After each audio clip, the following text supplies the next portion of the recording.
आज हम लोग चर्चा करने वाले हैं फ्रेंड्स बल्क ड्रग्स पार्क के ऊपर।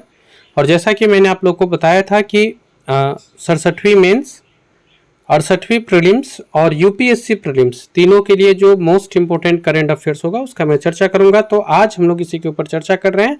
अगर आपने चैनल को सब्सक्राइब नहीं किया तो आप इसे कर लीजिए।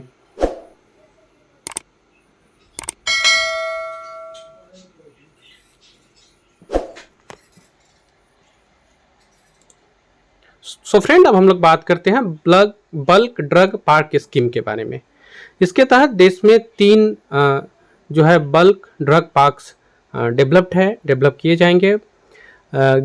इसमें जो राज्य सरकार है इसको केंद्र सरकार की तरफ से अनुदान भी दिए जाएंगे। 70% जो प्रोजेक्ट कॉस्ट होगा केंद्र सरकार समझेगी और हिली एरियाज में इसको 90% तक केंद्र सरकार समझेगी। अब हम लोग देख लेते हैं कि बल्क ड्रग होता क्या है।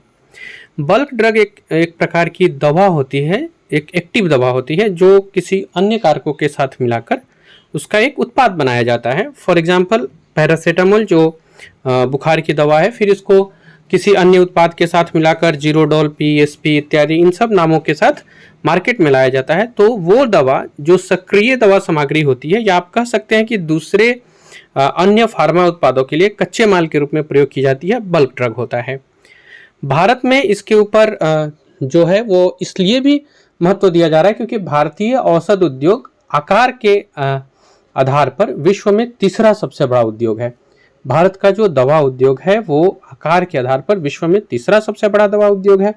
तो ये भी एक विषय है। यहाँ पे ज़्यादा से ज़्यादा अगर केंद्र सरकार ये काम करती है तो हम इसमें रोजगार और अपने फ्यूचर की संभावना को भी देख सकते हैं।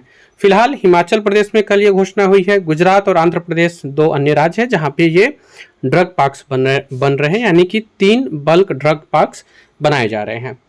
अब एक और जो इम्पोर्टेंट न्यूज है वो ये है कि ये जो एपीआई है, अर्थात जो सक्रिय औषधि सामग्री है, इसमें हम लोग बहुत ज़्यादा चीन के ऊपर निर्भर रहते हैं। अभी क्या होगा अगर हम लोग इसका उत्पादन भारत में शुरू कर देते हैं तो चीन के ऊपर हमारी निर्भरता खत्म हो जाएगी। इसमें आप अगर देखें तो जो है अभी जो मैं बता रहा था आपको 55% जो एपीआई मार्केट है, अर्थात सक्रिय दवा सामग्री का जो मार्केट है उसका कंट्रोल चीन करती है। तो इस तरह से अगर हम लोग सेल्फ डिपेंडेंट होते हैं तो साथ साथ में चीन से जो हमारा रिलेशन है डिपेंडेंसी का, उसमें कमी आएगी और हम स्ट्रांग होने लगेंगे। हरोली में ये बल्क ड्रग पार्क के बारे में कल बातचीत हुई और इसके जरिए इसके साथ साथ और भी जो 3 स्टेट्स हैं यहाँ पे जब हम लोगों का उद्योग लगेगा तो डेफिनेटली हम लोग का जो एक बहुत बड़ा खर्च इसके अलावा फ्रेंड्स अगर देखते हैं हम लोग तो भारतीय औषध उद्योग का आकार तो अभी मैंने बताया दवा उद्योग का तीसरा सबसे बड़ा उद्योग है। इसके अतिरिक्त भारत विश्व में सक्रिय औषधीय घटकों या थोक दवाओं के प्रमुख उत्पादकों में से भी एक है। 2021-22 का जो भारत का वित्तीय वर्ष रहा, इसमें 1,75,040 करोड़ रुपए के दवा का निर्यात किया गया था, जिसमें बल्क ड्रग्स और ड्रग इंटरमीडिएट शामिल थे। देश में जो बल्क ड्रग्स है या एपीआई है, इसका अधिकांश आयात आर्थिक कारणों से किया जाता है। सरकार आयात पर देश की निर्भरता को कम करने और स्वदेशी विनिर्माण को बढ़ावा देने का प्रयास भी कर रही है। ये जो औषध विभाग मतलब मेडिसिन सेक्टर है हमारा, ये देश को एपीआई और इंटरमीडिएट्स में आत्मनिर्भर बनाने के लिए और भी अन्य योजनाओं को लागू कर रहा है। इसके तहत जो सबसे प्रमुख पहल है उसमें ये बल्क ड्रग पार्क योजना आती है। एक राज्य इसके लिए केवल एक ही स्थान पर प्रस्ताव कर सकता है जिसका क्षेत्रफल 1000 एकड़ से कम नहीं हो, या पहाड़ी राज्य के मामले में 700 एकड़ से कम नहीं हो। अनुदान सहायता आम सुविधाओं के लागत का 70% होगा। हिमालयी क्षेत्र है, पहाड़ी क्षेत्र है तो 90% होगा। और अधिकतम जो है वो 1000 करोड़ रुपए की सहायता दी जाएगी इसके तहत। तो ये था कुछ इम्पोर्टेंट फैक्ट बल्क पार्क के बारे में।